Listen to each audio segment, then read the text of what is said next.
buenas tardes, bienvenidos a una nueva edición de su programa Societatis del Seminario de Sociología General y Jurídica de la Facultad de Derecho de la Universidad Nacional Autónoma de México.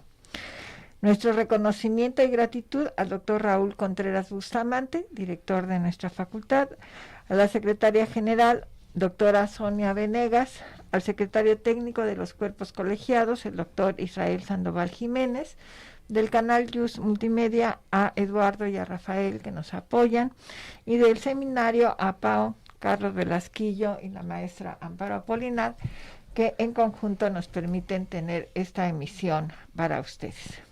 En esta ocasión estamos muy contentos, nos acompaña una joven y destacada maestra de nuestra facultad, Trilce Ovilla Bueno, a quien le doy la cordial bienvenida y agradeciendo su deferencia de acompañarnos esta tarde para tratar un tema pues de plena actualidad desde hace tiempo, los desafíos de la educación universitaria. Y antes de iniciar nuestra charla con ella, cedo el uso de la voz a la maestra Amparo Apolinar para que nos comparta su síntesis curricular de la maestra Trilce, por favor. Claro que sí, doctora. La maestra Trilce Ovilla Bueno es abogada egresada de la Universidad Nacional Autónoma de México, cuenta con una maestría en Derecho Corporativo y con estudios de maestría en Derecho Procesal Constitucional. Actualmente se encuentra inscrita en el programa de doctorado Estado de Derecho y Gobernanza Global en la Universidad de Salamanca, España. En el ámbito académico es maestra de tiempo completo en la Facultad de Derecho de la UNAM, donde imparte cátedra en los 3 sistemas de enseñanza: escolarizado, universidad abierta y educación a distancia. Celebramos, por supuesto, sus 15 años de docencia académica. Pertenece a los colegios de profesores de Derecho Constitucional y profesores de Filosofía del Derecho. Asimismo, forma parte del Comité Académico del Programa Universitario sobre Estudios sobre Asia y África de la UNAM y del Comité Editorial de la revista UNAM Internacional. Por supuesto, cuenta con publicaciones en materia constitucional y filosofía del derecho. Destaca su obra Ética Profesional del Jurista. Es titular y productora del programa de radio por internet Ethos Universitario. Es conferencista a nivel nacional e internacional. Ha participado en distintos foros, tanto en México como en España, Francia, Paraguay, Perú, Guatemala, Costa Rica, Brasil, Bolivia, Argentina, Canadá, Portugal, Estados Unidos. Por supuesto, ha impartido clase en la Universidad de Montpellier, Francia, y en la Universidad de Cádiz, España, como profesora invitada. Ha sido invitada como oradora especial en la Escuela de Derecho de la Universidad de Harvard en su curso académico 2022. Por supuesto, ha sido recipiendaria de diversas distinciones. Destacamos algunas de ellas, como son las cátedras extraordinarias Manuel Ovilla Mandujano y Aurora Arnaiz Amigo. En 2022 fue distinguida con el Doctoratus Honorem Magnus, otorgado por la Conferencia Internacional de la Comunidad Universitaria. De igual manera, le fue otorgado el Premio Mujeres Líderes de las Américas 2022 por su liderazgo y trabajo para el empoderamiento femenino. En 2023 se le distinguió con el reconocimiento Mujer Auténtica, otorgado por el Global School for Social Leaders, y el 7 de marzo del 23 le fue otorgada la Laura Trinitas Femenina en el Senado de la República por parte de la Conferencia Internacional de la Comunidad Universitaria. Actualmente se desempeña como coordinadora de vinculación internacional de la Facultad de Derecho. Bienvenida, maestra.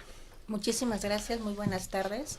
En primer lugar, quiero agradecer la deferencia que han tenido conmigo, la doctora Elsie, amablemente y generosamente como es ella, ha dicho que yo la he tenido para venir al programa, y la verdad es que no, es todo lo contrario. Estoy muy emocionada, muy agradecida por abrirme los espacios y poder compartir con todo su auditorio. Ahorita que estaban hablando, la verdad yo, y voy a compartirlo con ustedes, he visto crecer a Trilce. Tengo el honor maravilloso de haber conocido a sus padres, a ambos destacados catedráticos de nuestra facultad. Entonces, pues he visto muy de cerca tu desarrollo personal y profesional. Entonces estamos muy contentos que estés con nosotros el día de hoy, porque he visto tu desarrollo y que y eres ejemplo de empoderamiento de las mujeres o de la mujer en singular. El tema, como hemos señalado, se ha intitulado Desafíos de la Educación Universitaria. Es un tema actualmente muy sensible, todavía seguimos pensando en la pandemia, y yo creo que un ámbito donde los efectos fueron desastrosos, y creo que me quedo corta, fue en la educación. y que obviamente este proceso que hubo durante la pandemia, que afecta desde obviamente de los niveles básicos, primaria, secundaria, preparatoria, pues estamos viendo ahorita los efectos en nuestros alumnos. Entonces, este paradigma de la educación universitaria, que tenemos todos una idea, un contexto, ¿qué vamos a hacer frente a lo que estamos viviendo en la realidad? Y que obviamente los maestros que me acompañan, pues todos somos maestros de primer semestre, entonces estamos en la misma tesitura, todos sabemos las problemáticas que estamos recibiendo de nuestros alumnos. Entonces, ante estos desafíos, pues tendríamos que partir de cuál es el paradigma de la educación universitaria. Yo creo que el paradigma actual que tenemos es un paradigma todavía tradicional y que debemos de romperlo, por muchas razones. Tú hacías mención, perdón, usted hace mención, yo debo de decir, bueno, le voy a hablar de tú, me voy a salir del protocolo. Yo debo decir que, bueno, yo agradezco mucho, ¿no? Las gentiles palabras que él sí tuvo a bien dirigirme hace unos momentos, mejor, ¿no? Tiendo a ser muy formal, ¿no? Pero bueno, he roto todo el protocolo por el cariño que le tengo. Y también quiero hacer un agradecimiento y un reconocimiento público porque decía que me ha visto crecer, pero la verdad es que haya sido parte fundamental en mi formación, ¿no? Entonces eso también creo que es muy, muy importante porque, como dice Ortega y Gasset, soy yo y mis circunstancias han sido muy afortunadas porque he podido convivir con grandes universitarios a lo largo de mi vida. Uno de ellos, obviamente, la doctora Elsie Núñez Carpizo. Muchísimas gracias. ¿No? Y que me ha beneficiado con su amistad y cariño. Habiendo dicho eso, ¿no? Regresando a los paradigmas de la educación universitaria, yo creo que tenemos que romper los paradigmas o la visión tradicional que tenemos en la educación universitaria. Como tú bien decías hace un momento, la pandemia llegó para cambiar al mundo. Yo no sé qué tan positivo, qué tan negativo este cambio. Y voy a tratar de explicarme. Primero, porque bueno, efectivamente dejó muchas áreas de oportunidad en muchos sentidos, por no decir que lastimó a muchas familias mexicanas, ¿no? Por los terribles acontecimientos que vivimos. Y dentro de estas áreas de oportunidad, sí vimos la posibilidad de empezar a migrar en sistemas educativos a utilizar los medios tecnológicos, ¿no? O las tecnologías de la información y la comunicación, las famosas TICs. Pero creo que lo hicimos mal, y antes de que me malinterpreten, porque era algo que era necesario e indispensable en el momento, nos obligaron, entonces no estábamos preparados para. Entonces lo hicimos como pudimos, lo mejor que pudimos, y creo que más o menos salimos avante.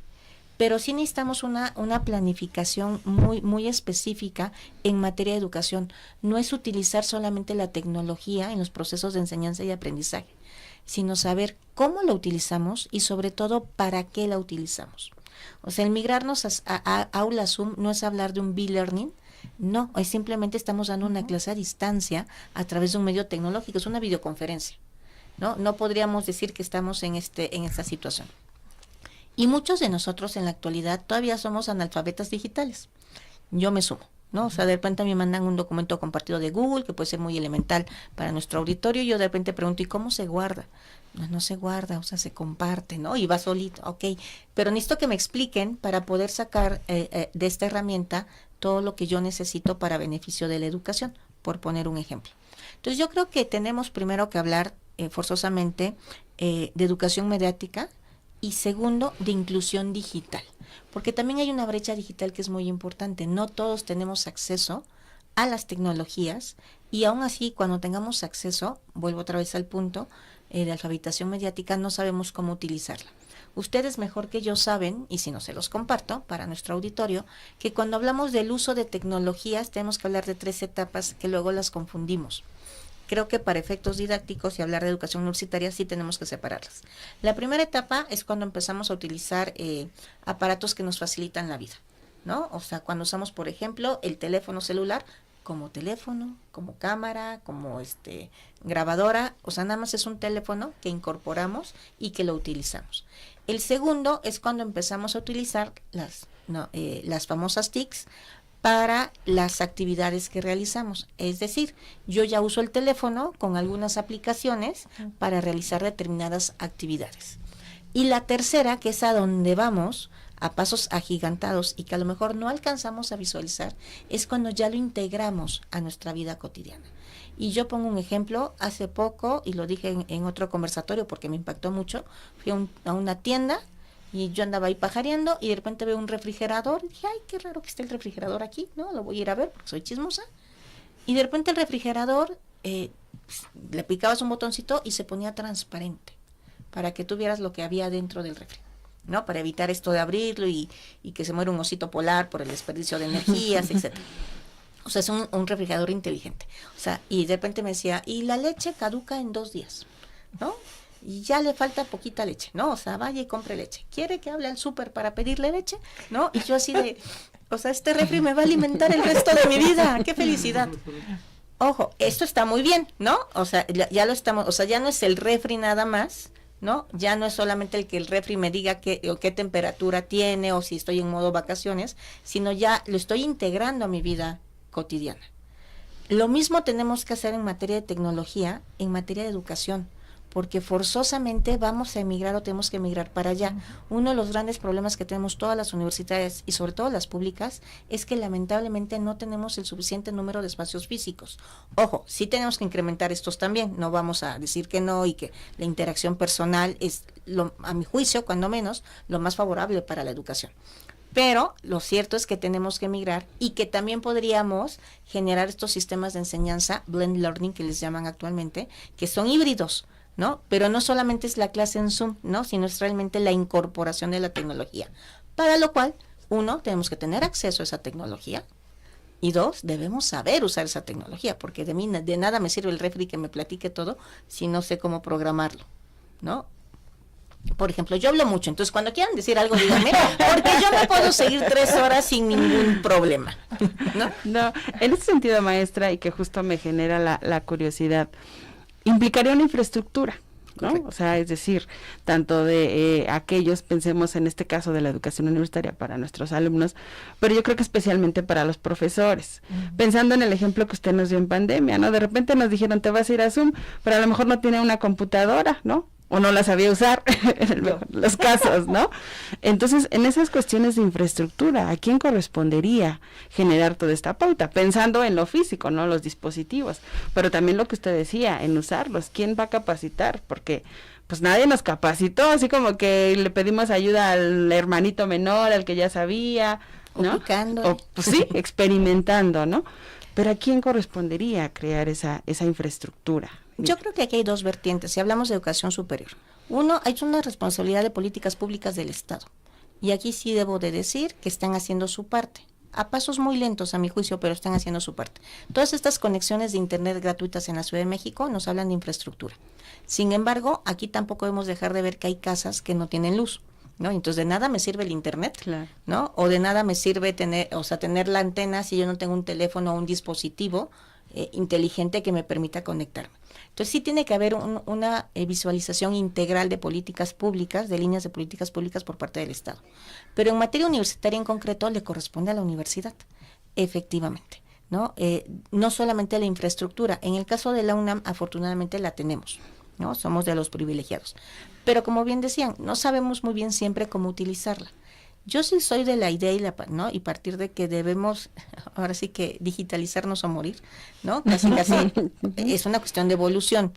Yo entiendo que de repente yo no voy a decir, no, todas mis clases y voy a hacer mis grupos no, o sea, es un tema paulatino, pero sí me tengo que capacitar y sí tengo que saber que existe la opción.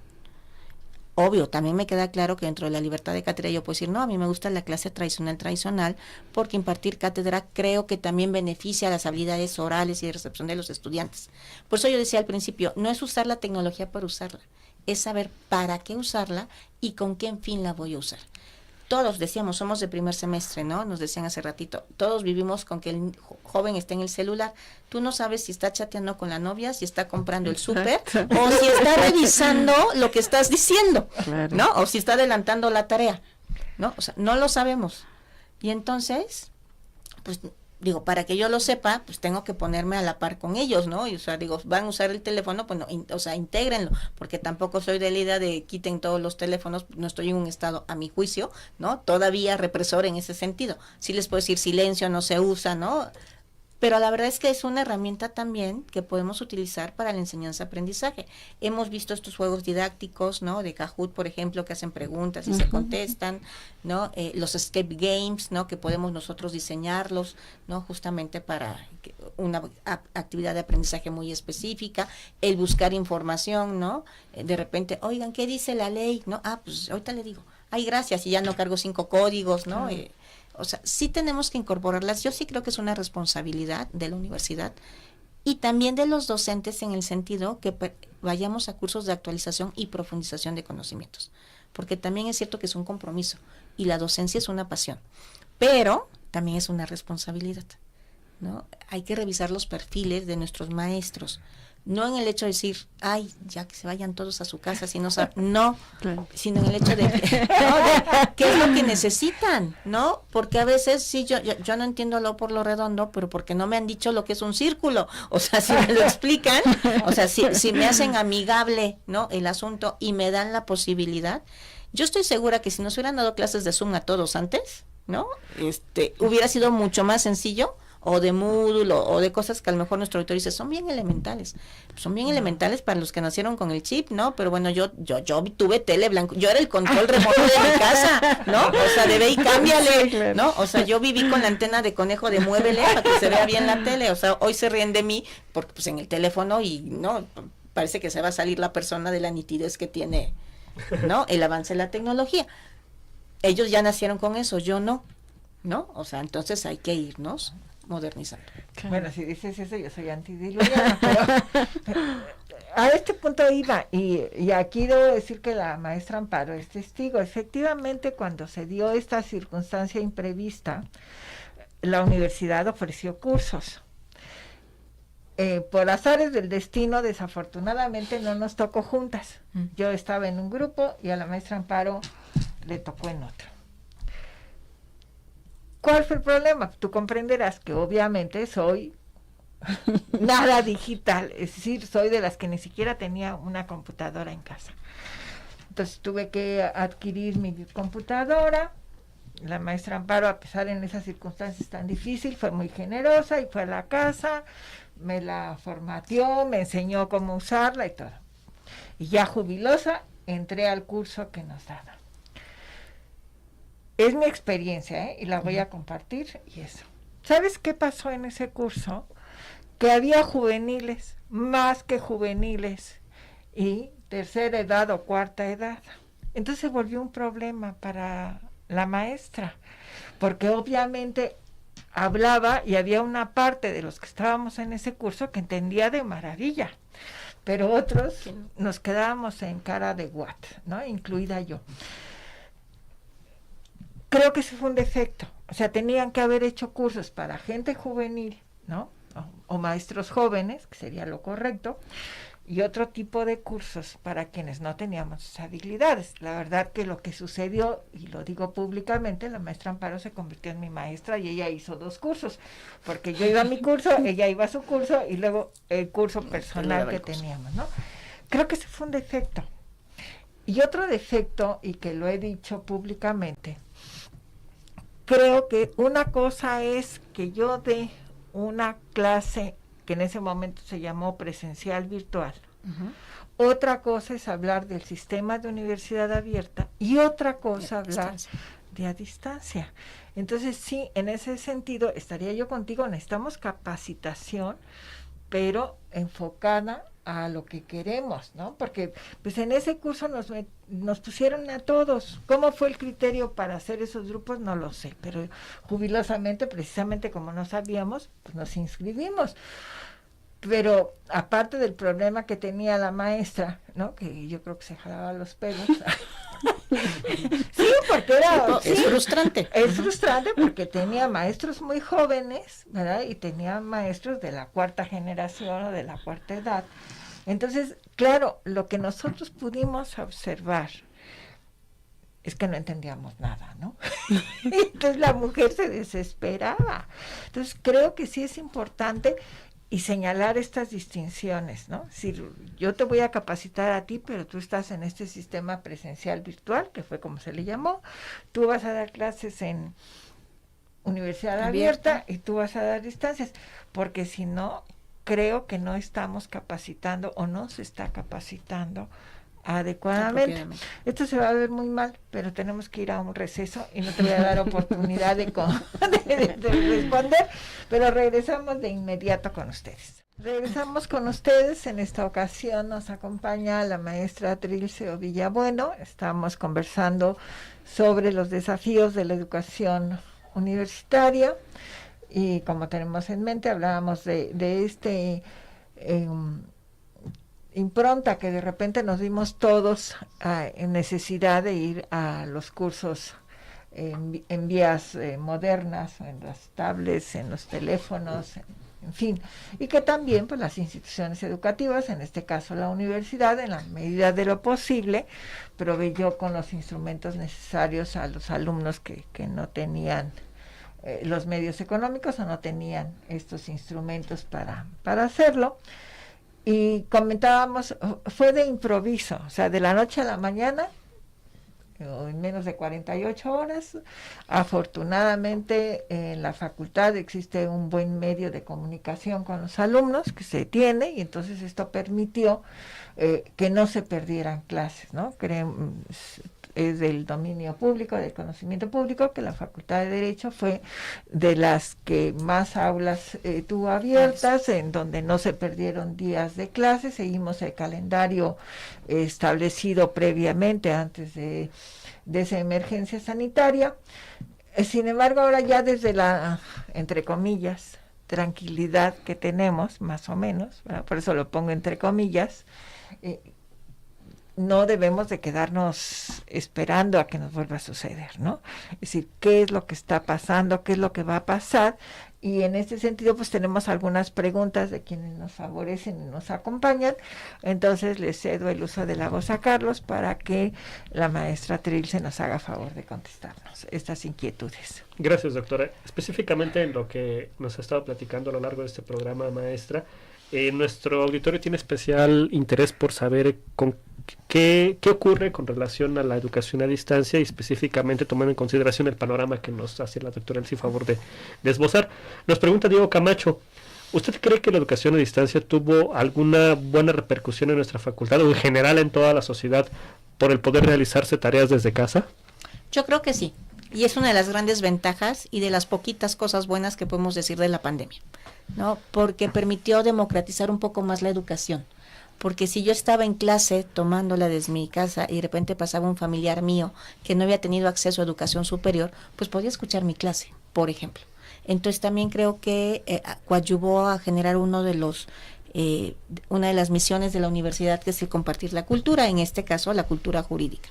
También creo que nos ayudó mucho porque empezamos a tener que autogestionarnos, ¿no? Forzosamente. Lo decíamos jugando, yo siempre he hecho la broma que parecían clases de espiritismo, estás ahí, puedes oírme, me oigo, ¿no? O sea, manifiéstate, o sea, y realmente no es tan sencillo, o sea, se suena divertido en una primera instancia, pero no es tan sencillo estar parado frente a una computadora cuando no estás acostumbrado, cuando no sabes cuáles son los lineamientos, cuando no hay una programación didáctica y pedagógica para tal efecto. Digo, durante la época de la pandemia, como dice mi querida Elsie, la verdad es que yo aplaudo el esfuerzo de todos los docentes, ¿no? En concreto de la Facultad de Derecho. O sea, son unos héroes porque ahora sí que nos aventaron a la alberca sin saber nadar y nadamos como pudimos.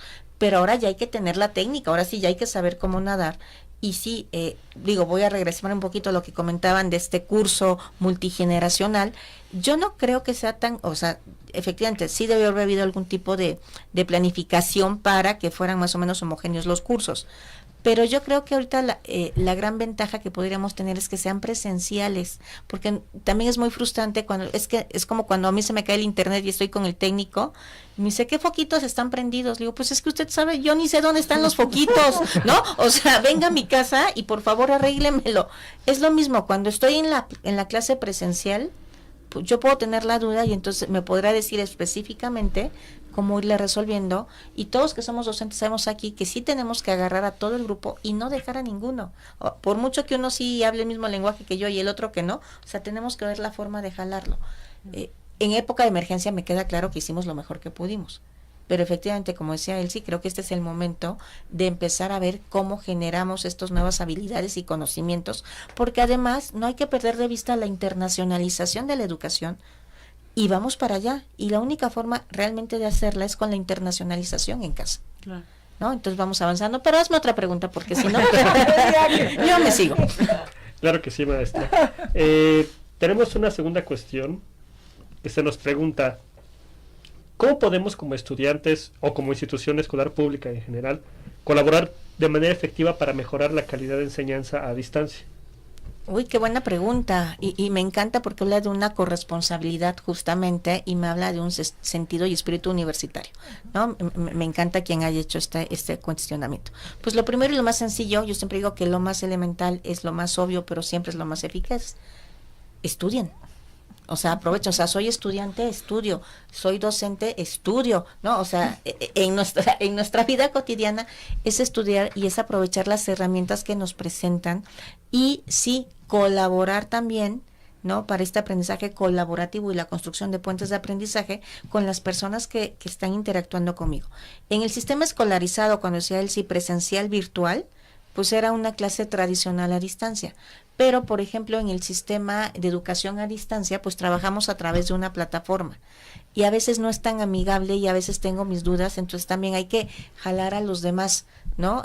O sea, si yo sé cómo hacerlo, pues como hacía la maestra aquí con mi querida amiga, ¿no? O sea, pues, sí, aquí pica, ¿no? O sea, en lo que aprendemos. Digo, yo no sabía manejar y hoy manejo, ¿no? O sea, y alguien me tuvo que decir, aquí va la llave. Y bueno, la primera vez que me subí a un coche que se picaba, yo así, ¿dónde va la llave? ¿No? O sea, es lo mismo, a lo mejor yo sabía manejar un coche tradicional de llaves y ahora se pican, ¿no? Es ir, ¿no?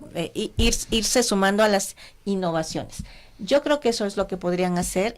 Obviamente también aprovechar los recursos y también exigir de una buena manera que nos estemos actualizando, porque si no va en detrimento de nuestra preparación, ¿no? El Legal Tech ya llegó, ¿no? Y llegó para quedarse. Y las aplicaciones de inteligencia artificial en materia jurídica también están. Y no podemos, por no verlas, decir que no van a pasar. Y esto también nos lleva a una cuestiones de sesgo de género en programación, que tenemos que estar muy atentos si los detectamos, porque todo el mundo, ¿no? Siempre le pone la cruz y dice, no, los sesgos de género, y todos nos odian, y pobres mujeres que están reprimidas por el Estado patriarcal. Pero esos sesgos de género son inconscientes y son simple y sencillamente porque los programadores no tienen perspectiva de género, sean hombres o sean mujeres, y no por mala voluntad. Entonces, cuando los ubiquemos, creo que es importante que los visibilicemos para ayudar a cambiarlos, ¿no? Entonces, en ese sentido, otra vez, estudia, porque hasta que estés estudiando, te vas a dar cuenta que estas cosas ocurren. Tenemos una tercera pregunta que parece interesante. Es más en el ámbito personal, es una cuestión, me parece más sencilla, que nos dice... Sí, tengo 49 años. No, porque digo que no sea la edad, entonces ya... No, es una desde la manera, digamos, muy individual, que se nos pregunta, ¿de qué formas podrían incorporar estas nuevas tecnologías evitando los distractores que tenemos al alcance?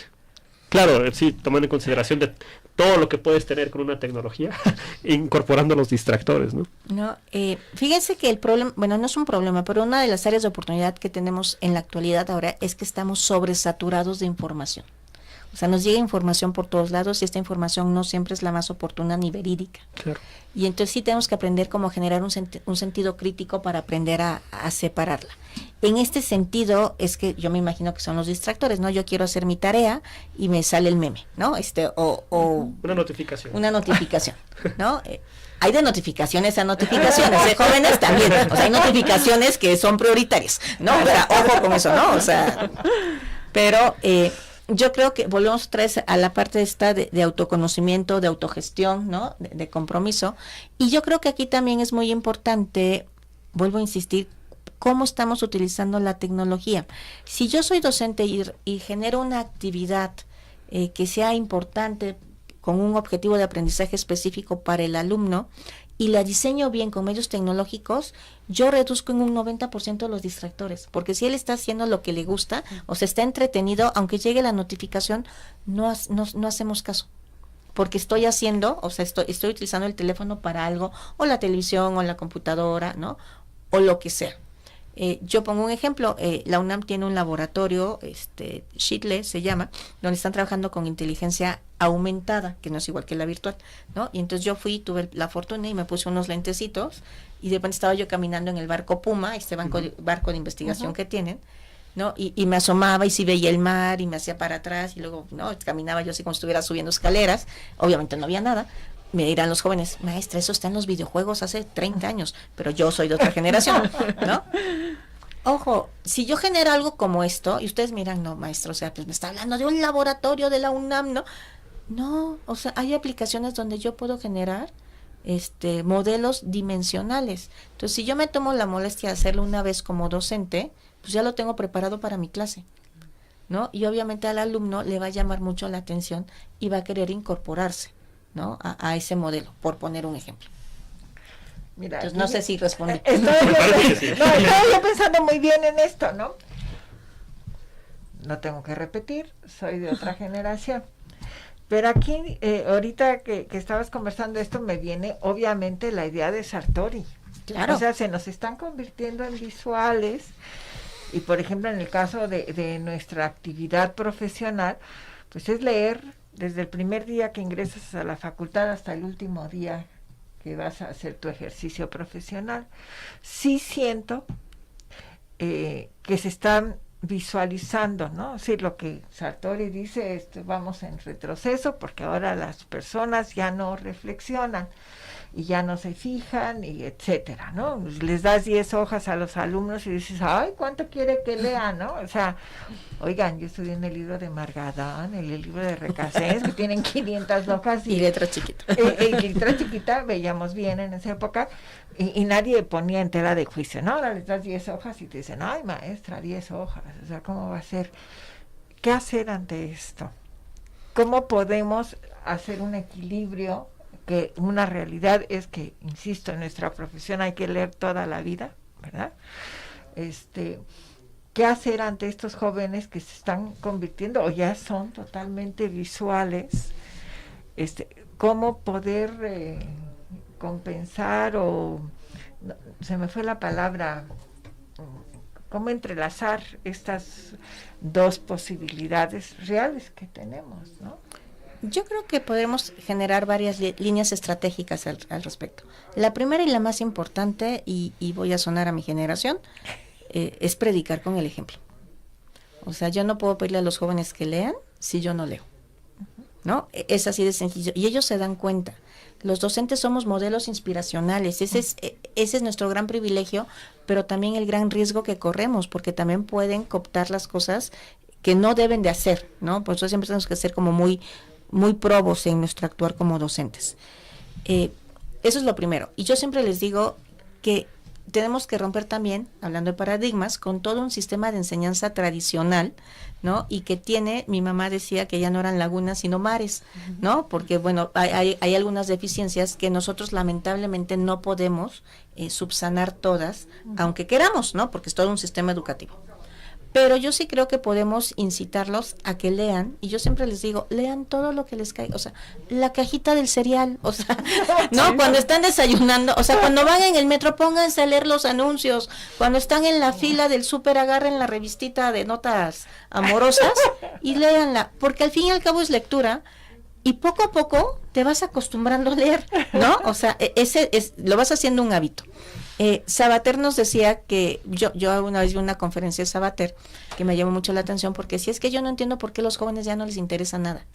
Y entonces se levanta una chica y dice, perdón, no es que no nos interese nada, es que tenemos acceso a la información de forma tan rápida, ¿no? Y tan fácil que ya no lo guardamos. Entonces yo pregunto algo ahorita a Google, me contesta, se me olvida la información, y en 5 años le vuelvo a preguntar y me va a volver a contestar, entonces ya no tengo el tema. no como nosotros, por ejemplo, bueno, sí voy a sonar bastante ñoña, me confieso, a mí me fascinaba en la primaria hacer tareas con la enciclopedia. Bueno, yo era la más feliz agarrando los librotes y buscando en la enciclopedia y copiando en mi cuaderno, digo, sí, yo nada más ya lo sé, pero bueno, a esta generación ya no le toca, bueno, las enciclopedias ya son digitales, ¿no? O sea, la mía ya vale oro, está desactualizada obviamente, pero ya ni las editan, ¿no? O sea, es muy complejo, ¿no? Porque vamos avanzando. Entonces yo creo que sería bueno, primero, predicar con el ejemplo; segundo, sí incentivarlos a lecturas primero ligeras. Las lecturas jurídicas sí son pesadas, pero por eso vamos a ser abogados y juristas, o sea, no cualquiera, o sea, sí se requiere un perfil también muy específico. Y después, como docente, pues hacer las planeaciones justamente para que los alumnos vean el por qué estoy leyendo lo que estoy leyendo. Porque si yo les dejo una lectura y luego no la utilizamos para nada, pues lo que estoy haciendo es desincentivar la lectura. Y dice, pues ¿para qué la leo? O si me va a preguntar, leo 2 párrafos y pues le contesto esos 2 párrafos y ya, no, si no convenzo, confundo. No, o sea, y no es que le hagamos un examen de punto y coma y que se lo aprendan de memoria, pero que la lectura tenga una razón de ser, o sea, que el alumno entienda y vea el por qué esa lectura es importante, y que si no la tiene, él mismo sienta que le hace falta. A mí más de una ocasión he tenido el gran privilegio que me dice, maestra, ¿y dónde leo más? ¿No? Y yo así con mi ojo Remi, mira, no venía preparada, pero ¿no? Aquí están todas estas series de lecturas para este tema, ¿no? Yo creo que es lo que podemos hacer. Amén de que sí, utilizar los medios tecnológicos. A mí no me gusta leer en aparatos, me dañan mis ojitos, honestamente, prefiero el papel, pero sí podemos trabajar, ¿no? O sea, con otro tipo de actividades, con videos, ¿no?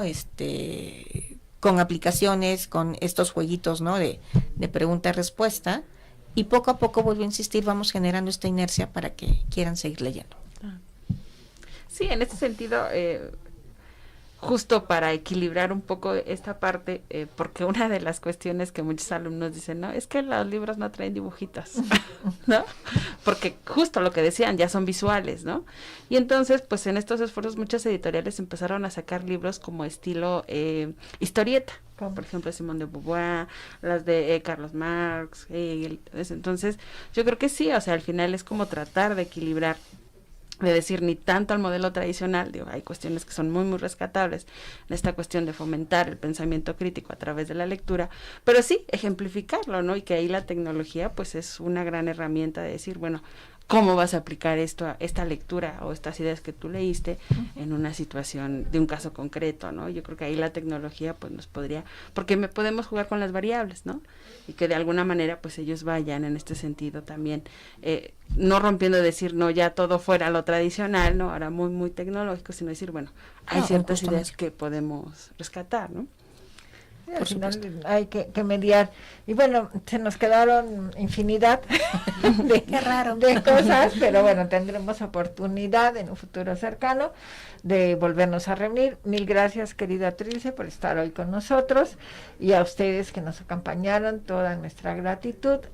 Los esperamos la próxima semana en una nueva edición de su programa Societatis. Hasta entonces, bonita semana. Gracias.